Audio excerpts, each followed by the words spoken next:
Hello, welcome to the Online Strength Coach podcast, episode 103.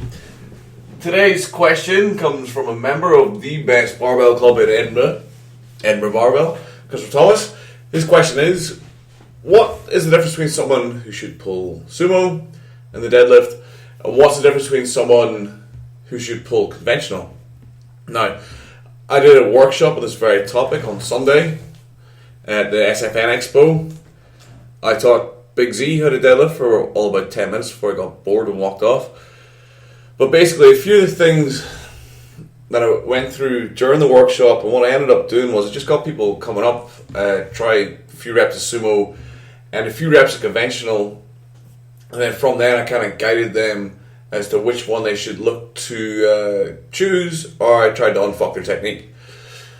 So basically, the main point that of difference between someone who should probably sumo and someone who should probably do conventional is the efficiency of those lifts for them. So there's no real reason for someone to lift with a sumo deadlift position if it's a less efficient bar path, the bar doesn't travel less distance, or it means that they can't really utilize their stronger anatomy. Someone who maybe should do conventional, maybe they are more suited towards utilizing their hips from the floor, whereas someone who is more suited towards sumo, maybe they have like less advantageous structure of the hips. Maybe their femur length means that there's too much of a lever arm for them to act on from the hips, so it's not as strong. Maybe due to the nature of their back, maybe they have a long back, an unmuscular back. Maybe they find the kind of greater horizontal profile of the conventional deadlift makes them more prone to round, makes them have a less efficient position when they pull the bar from the floor. There's a whole bunch of reasons why one's better than the other for some people. The main reason I kind of found when I was setting people up was the people who were better for sumo, their hips were way closer to the bar when they adopted the sumo position. The people who were better for conventional, either their hips were the same so if they went for a sumo or they went for a conventional deadlift, their hips pretty much stayed in the same position relatively to the bar, or they're even closer in. There were a couple of people who were actually closer, their hips were closer to the bar in a conventional deadlift setup. The people who can get the hips in closer for the sumo setup, typically that's a much more efficient path for that person. You'll find that they can lock it out with a lot less bar travel. That means that almost invariably that's going to be a stronger movement for them. I think for most people, however, conventional is probably a stronger position. If the bar travel is the same, so if your hip position is relatively similar in the conventional to the sumo, you'll reduce bar travel a little bit by having the wider stance, but not by a hell of a lot. There's not a lot of difference. What you will do, however, is you'll put the lifting or the stress of the lifting more towards the quads and adductors and take it away from the glutes and the erectors. And we're not talking like huge differences here. There's a bit more of a bias towards the leg muscles in a sumo, and there's a bit more of a bias towards like the hamstrings, glutes, and more the muscles of the posterior chain, if you will, in a conventional deadlift. So that's typically what you would have heard. The sort of person that should just adopt sumo and forget about conventional as regards to whether they should do it or not, that's the kind of person who, so basically we're looking at 3 scenarios, and all these scenarios pretty much mean that you are built for sumo and not built for conventional.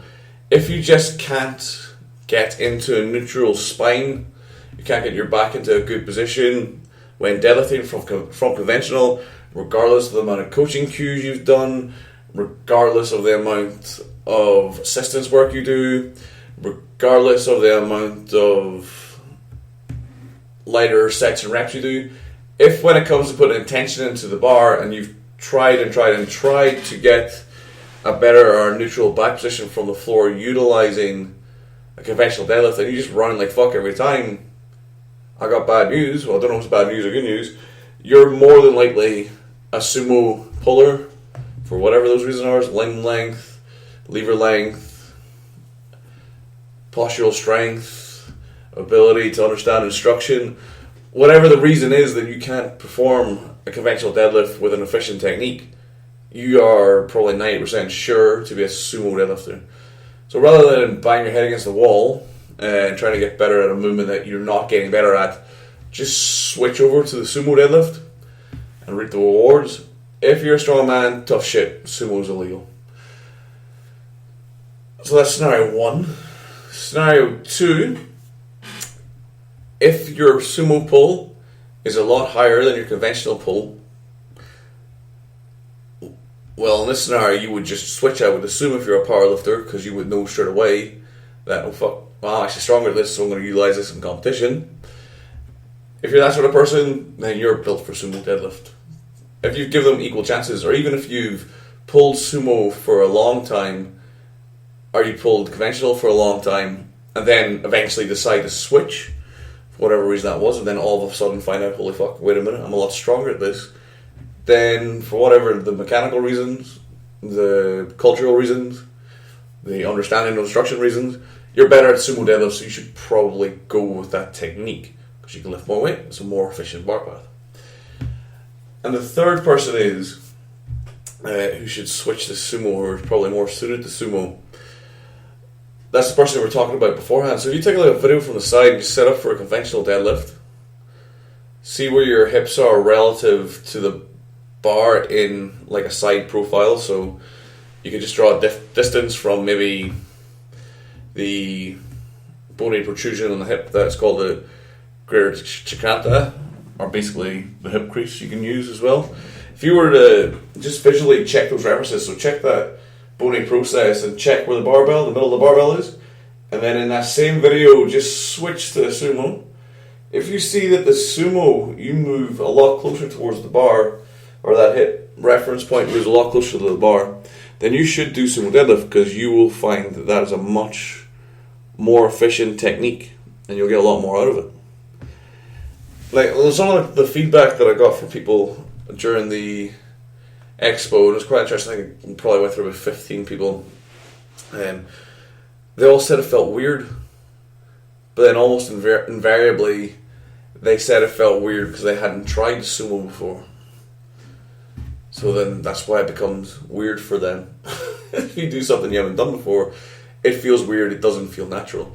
So you probably need to give it a bit of time. For instance, if you maybe deadlift twice a week, you can maybe do 1 day sumo, 1 day conventional, follow a similar loading pattern, similar program, and just see what happens, your sumo pull or your conventional pull.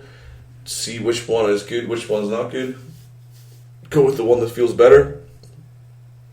That's an easy way of doing it. Just for 4 weeks is probably a long enough time on the same program where you can kind of get a feeling for which one's better.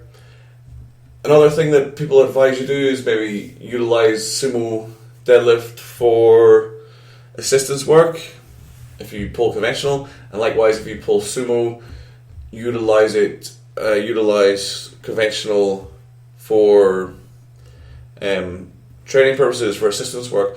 One thing that I would say to this, if you are a sumo puller or you're stronger at pulling sumo, then I would definitely advise you perform some kind of conventional training in your program, because it's an extremely useful method for strengthening up your back and posture. When I say strengthening up your back and posture, if you've listened to my stuff before, or if you followed me before, when I say strengthening the back and posture, I mean strengthening it up isometrically, holding the shape that you want it to hold in a deadlift or in a good lift.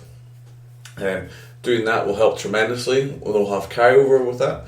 If you're a conventional lifter and you squat with like a fairly moderate or normal stance, doing sumo deadlift as an assistance work is questionable. I'm not going to say it's worthless, but it's definitely questionable.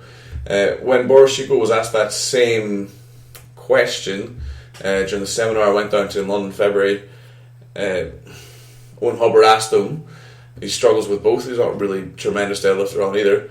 He's not shit either, but obviously he's kind of a bit under his competitors. He was like, which one should I go for, conventional or sumo? Boris asked, which are you stronger at? He said, pretty much the same. And Boris said, you don't want to have two mistresses, you don't have two wives. You want to choose one wife and love that wife forever.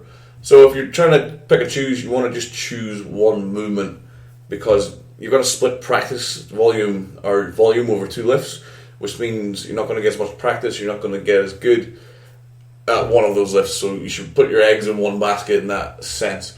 But I do think if you're in an off-season scenario, or you've got a bit more volume to play with, and you're a sumo puller, then doing conventional deadlift to strengthen up your back is probably quite a good thing you can do. Okay, hopefully that's answered this question in some manner, if you got a bit out of it. If you have any questions, comments, please leave them below.